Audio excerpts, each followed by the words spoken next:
नोनी पंचायत के पूर्व प्रधान मदन हिमाचली ने क्षेत्र के किसानों की बदहाल आर्थिक स्थिति पर चिंता व्यक्त करते हुए कहा कि टमाटर की खेती लगातार घाटे का सौदा बनती जा रही है। उन्होंने बताया कि किसान दिन रात मेहनत करने के बावजूद अपनी फसल का उचित मूल्य नहीं पा रहे हैं, जिससे खेती के प्रति उनका उत्साह कम होता जा रहा है। मदन हिमाचली ने बताया कि कुछ समय पहले तक टमाटर 1000 से 1100 रुपए प्रति क्रेट तक बिक रहा था, लेकिन अब इसके दाम घटकर 250 से 300 रुपए प्रति क्रेट रह गए हैं। उन्होंने कहा कि अधिक आवक, लगातार बारिश और फसल में फैल रही बीमारियों के कारण किसानों को भारी नुकसान उठाना पड़ रहा है।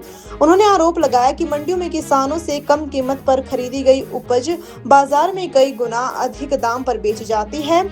ऐसे में सबसे अधिक नुकसान किसान और उपभोक्ता दोनों को उठाना पड़ता है, जबकि बिचौलियों को फायदा होता है। उन्होंने सरकार से बिचौलिया व्यवस्था पर प्रभावी अंकुश लगाने की मांग की ताकि किसानों को उनकी मेहनत का उचित मूल्य मिल सके। मदन हिमाचली ने कहा कि दवाइयों, खाद और स्प्रे पर बढ़ते खर्च के कारण टमाटर की खेती में किसानों को लगभग 95% तक नुकसान हो रहा है। हालांकि शिमला मिर्च, मक्खन, बीन और लहसुन जैसी फसलों के अच्छे दाम मिलने से बहुत कुछ राहत मिली है। उन्होंने कहा कि किसान अब टमाटर के नुकसान की भरपाई के लिए वैकल्पिक फसलों की खेती की ओर रुख कर रहे हैं। किसान एक ऐसा प्राणी है जिसको हमेशा घाटा ही झेलना पड़ता है। आजकल आप देख रहे हैं कि टमाटर जो 1000, 1200 रुपये और 1500 तक का क्रेट बिकता था, आज वो 300, 250, 300 रुपये भी नहीं बिक रहा है। और इसलिए किसानों में जहाँ एक और उदासीनता छाई है, दूसरी ओर हमारी जो शिमला मिर्च है उसने कहीं थोड़ा सा किसानों के चेहरे पे खुशी लाई है।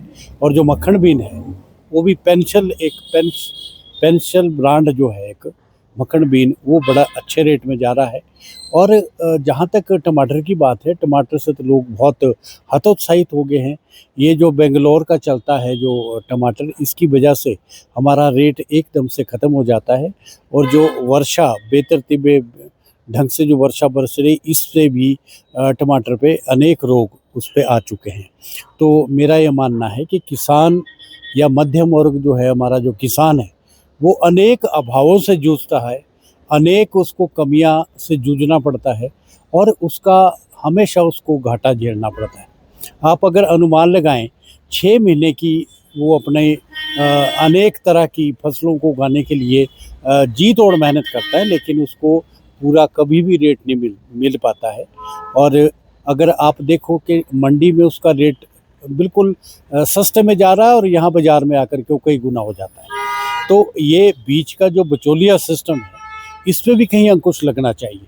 अगर आप सस्ता ले रहे हैं तो यहाँ भी सस्ता लोगों को मिलना चाहिए, लेकिन ऐसा हो नहीं रहा है।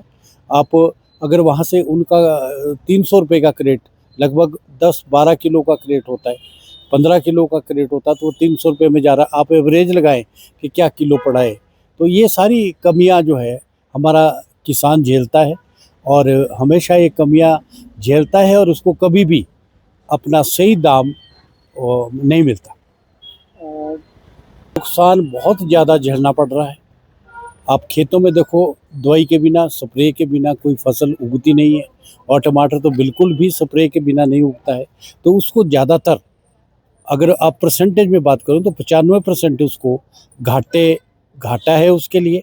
दवाइयों के पैसे वो नहीं निकाल पा रहा है और दवाई खर्चा अधिक और आमदनी उसकी कम हो चुकी है। ये बहुत बड़ी विडंबना। लहसुन की फसल एक बीज का एक अल्टरनेट तैयार हो चुका है। लहसुन की तरफ लोगों का रुझान ज़्यादा है। और जो मिर्चों की, शिमला मिर्च की जो कई वैरायटियाँ हैं, चाहे वो कैप्सिकम है, दूसरी है, तो इस ओर ज़्यादा ध्यान दे रहा है हमारा किसान। और अब समाधान निकालना भी पड़ेगा। केवल टमाटर के आश्रय रह करके नहीं, अब तुरंत बाद हमारा किसान मक्खन भी लगा देगा, तो उसकी भरपाई उससे करने की वो कोशिश कर रहा है। दीदी, आपने अपनी शादी में किस किस को बुलाया था यार? मैं तो बहुत ही कंफ्यूज हूँ। उन्हीं को बुलाया जो परदादी की शादी में थे। परदादी की? नाना नानी की शादी में भी थे। नाना नानी की? और मम्मी पापा की शादी में भी आए थे।